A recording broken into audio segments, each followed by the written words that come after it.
Hey everybody, welcome to Sharded. We're an Argent Saga cast. I'm Mike. And I'm Andrew, and today Mike and I are tackling the very controversial subject of exclusivity in promos in Argent Saga.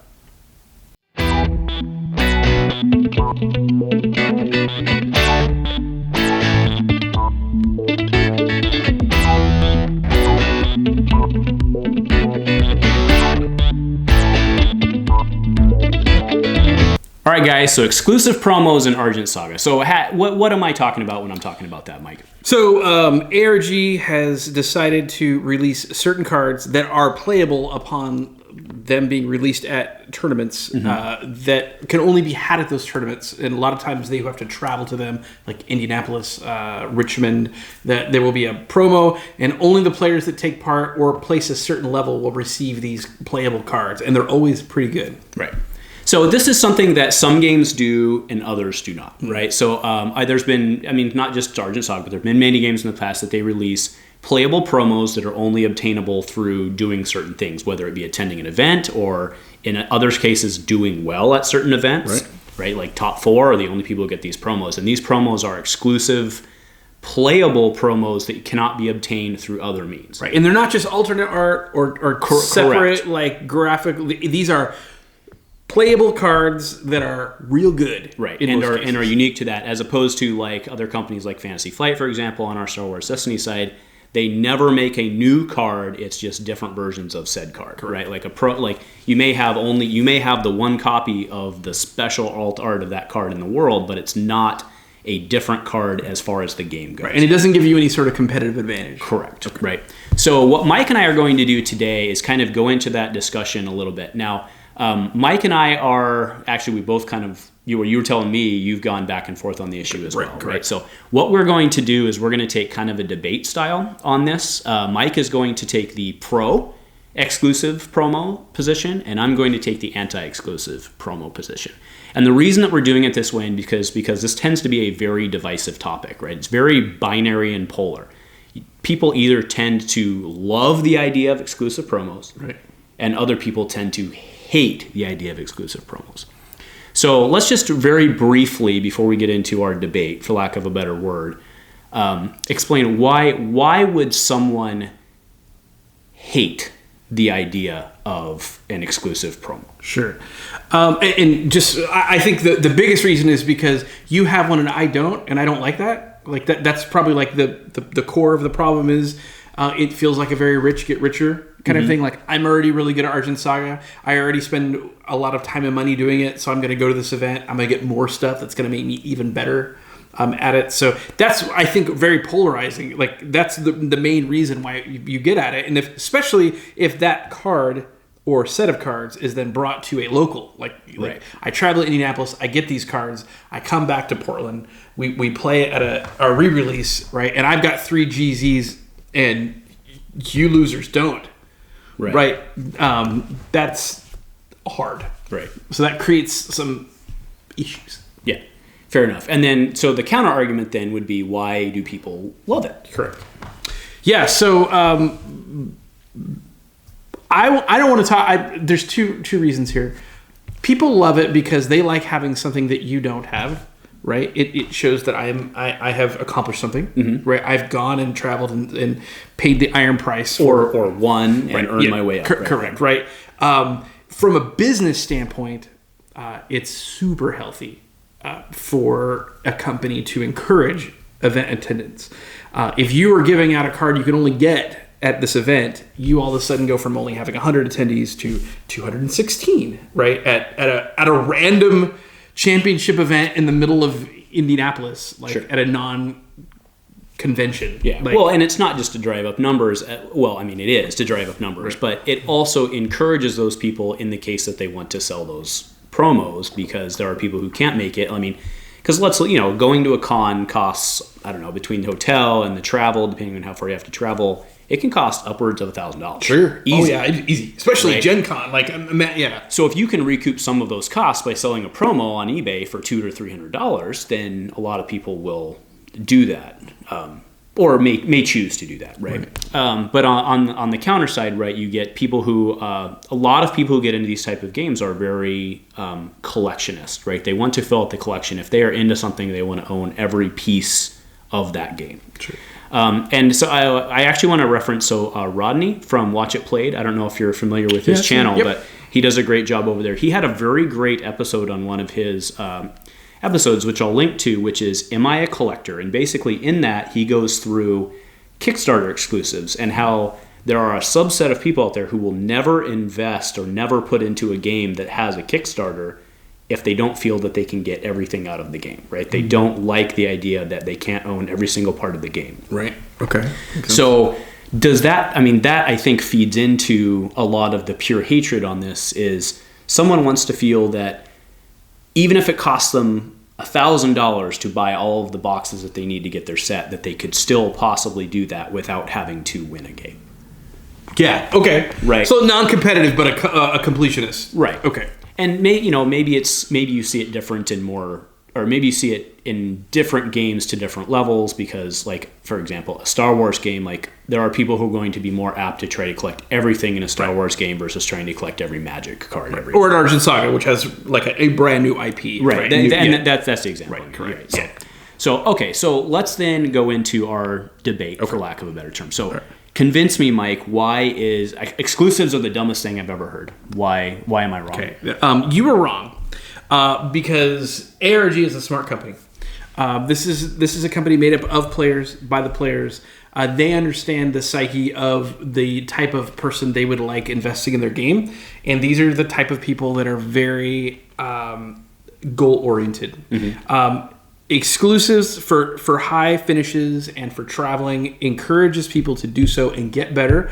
And the better you are at a game, generally the more you need to invest in the game in which to keep up with the rest of the competitive field. So not only is it make people happy that do well, but it bolsters the sales of the game. It's the same thing if it was a buy a box exclusive, which although anyone can get that, right? But it's still, you have to overspend sometimes to get the thing that you want. So in these cards, although they may seem unfair to the local player, that local player could have the same card if they chose to spend the same amount of time and money that I did to go to that convention. ARG, though, being the very smart company that they are, they have made the good call to go, this is an exclusive card to this event, but we're going to release it later at the store level. So our initial anger over this came from the Yuki, yeah. right? We were like, what? And now that was a Kickstarter exclusive, right? Correct. That was also then released in some limited amount at Gen Con or something like that, right? And they decided to, rather than hamper the entire competitive scene of only people who maybe hadn't had the pleasure of hearing about the game ahead of time, they decided to go, okay, we're going to make it part of the kits. So now you can go get an alt art version. Actually, it'll be the one in the kit will be a normal. Yeah, yes, correct. Yeah, so the old version is the cool version. Right. You can get a normal version in the kit. So, although it may be unfair to the local player, all the local players will then get a chance, if they continue with the same pattern, to get these cards. The same thing with the GZ, which was a promo that is now it's in they re-released the release kits to get everyone else the promos that they need. All right, so counterpoint then to that, right? It's from the it's bad for the game side is almost exactly what you just said, is that we're doing it because we know that it gives the competitive players an advantage and a reason to spend money, right? So what it breaks down to is really the argument for me of time versus money, right? There are a lot of people out there who, let's even say for various reasons, they can't travel or may not want to travel or may not have the time to travel, but they're okay throwing $1,000 at it, right? Those people are thus forced to do it on eBay, right? Which is not the end of the world. But they can't go down to their local store and just buy 10 boxes and open their case and complete their set, right? And they may not be able to outbid somebody on eBay and then they're SOL, right? So that would actually, the same argument that it's better for the game is knowingly pooping on the casual player. Okay. Right, so you naturally create a division. Counterpoint through counterpoint. Sure. Let's say that you don't find it as important to travel as I do, right? So chances are you probably spend your time and money in different places, right? It could be work. It could be in different things, right? I would say that if I'm going to go spend $500 to drive to Seattle, stay in a hotel and play at a convention, and then get an exclusive, I have spent time and money. You as the casual then could purchase that in the secondary market. Sure. And then there is still like your money is not worth any more than my time and vice versa. Sure. So, but that's assuming that you want to, because one of the arguments you also made was that you wanted it to show that you had done something that someone else hadn't. But there's always going to be people who go and get it and sell it to recoup their costs. Sure. Like in every game that you and I have ever played, 100%. there's all like First, you and I have gone to a convention and both sold our exclusives while at the event we were at. True story. Like, yes, for obscene amounts of money. And we did it just because we were like, this $365 is worth more to me than this clear piece of old wrinkled man. However, in the difference there, it was not a game exclusive. It was a alternate version of a current game piece. Star Wars people will pay for it. Yeah. No, what I'm saying is, would it have changed? Would it have possibly changed your mind? I mean, let's be clear. We're all whores to some extent. We all have a price. Correct. Yes. Right. So but I would assume though that there would be a price point difference where it would be worth you giving away your piece of the game versus your giving away a shiny piece of. And that's a great point because if Grand Moff Tarkin, the card I sold while at the game, if that had been a powerful exclusive card, right? Not just a spot gloss, there would have been 85% chance I would not have sold that card. That's what I'm saying, right? So, but I would like to say that counterpoint your own counterpoint. No, a suggestion maybe for ARG for future, because I know you guys watch our show and really take a lot of pointers from us when we talk. But I wouldn't mind seeing them continue to do these exclusives, but make them legendary cards that only require a single copy. Oh, that's interesting. In a deck, because then you could reward players for going to these events. Maybe they win more because, like, give them two. Yeah, at this event that they just did. That's interesting. People that scrubbed out, right, went and played a bunch of side events, right, and they were able to get sharp points and then buy the cool other cards, right, the Buckeye and stuff. Yeah. So it would be interesting is if we went, right, and I got this legendary card, right, for just going, right, and then if I top, I get another copy, right, plus all the fantastic pricing that ARG does, right, and then the scrub that went and did grinded pods or whatever ARG calls them, like at the side events, I could go then do the prize wall, maybe get another copy or get different cards, and then it would not only would it appease the person who wants that card and wants to be competitive, I could then make the choice to go, I'm going to recoup some of my own costs, and then it gets that card out into the wild. It's going to drive down price a little bit because more people will be willing to spend it. So I don't like when they do. I personally, and I know I took the pro argument, but I don't like when they do a card that you can play three of in it. That's an interesting argument, and I do. I mean, I know we've kind of gotten off of the pro anti, but sorry. that's because, like I said, Mike and I aren't pro or anti. Yeah, we're in the middle, right? Even though I said you can't really be in the middle, but we are. We swing. Like I think Mike and I swing. We don't swing. The truth of the matter is, right? I think Mike and I both recognize each side of the argument, right? So for my anti-argument, I'm actually going to reference back to a conversation you and I had before in that on one of your anti-days. Yes. Okay. And that it very much fosters superiority. Yes. So can you actually explain kind of what you mean by that? Yeah. So there is naturally in card games, there is going to be people that are very good at it and spend the majority of their free time doing it, right? And there's people who are not. And those people that spend the most of their time and money doing it are going to be the best players at it, right? And it is by nature... Especially in this game, practice is practice. Yes, oh my gosh. So those players by nature are it's very... I think it's probably against their own nature, even it would be against my own nature. Even if I was that good at something, it would be hard for me not to look at us versus the plebeians right? The plebes. So that there's already that in play, and then I feel like when you then reward those players for doing well by giving them something that makes them even better, it can really it can lead to nasty elitism. And we've talked about this at a previous cast. Like, I left playing Dragon Ball Super because the community rallied around these personalities that were like WWE heels. Like they were like they were applauded for being dickwads. Like it was the most incredible thing I've ever seen. And they were these elitists. Like, I cannot imagine liking someone like that, but people would flock to these people, and it created this weird like elitism. That's the best word I can use for it. So that is very unhealthy for the game, because it's really I was a new player. I came in and played for about 7 months, started enjoying it, went to my first couple of locals. I would go play every week and get reps, and I started winning games, but the mountain was so high and the people up there were so disgusting that I was not interested in climbing it. When you see the people that are good at your game, and they are accessible people, and they're friendly people, and they're people just like you, I think that makes you want to get better, and you can see yourself being there, and you keep practicing because, sure. So that's where that's a long story for certainly though, but certainly to your point, right? If the person who is the elite at the game is someone who you wouldn't mind having a beer in a game with, you're going to be more likely to go to that tournament, right?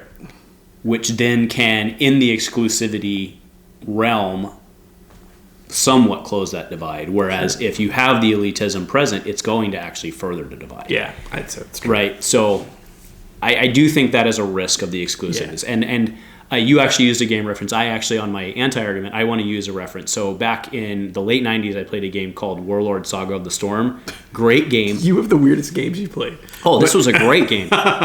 It was a dice game too, actually, right? But anyway, so they had event exclusives, and now I do want to preface this was late 90s. This was like budding internet days. Like, I think eBay was like selling 2 items a day. Right. Like, it was very new. So we actually couldn't keep track back then of all the promo cards that were out there. Wow.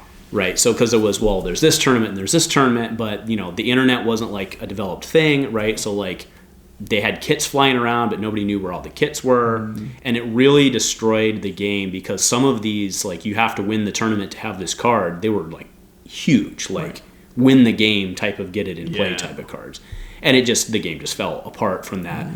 In our area, at least. Again, there was no internet, so I don't know what the rest of the worldwide community was. Right.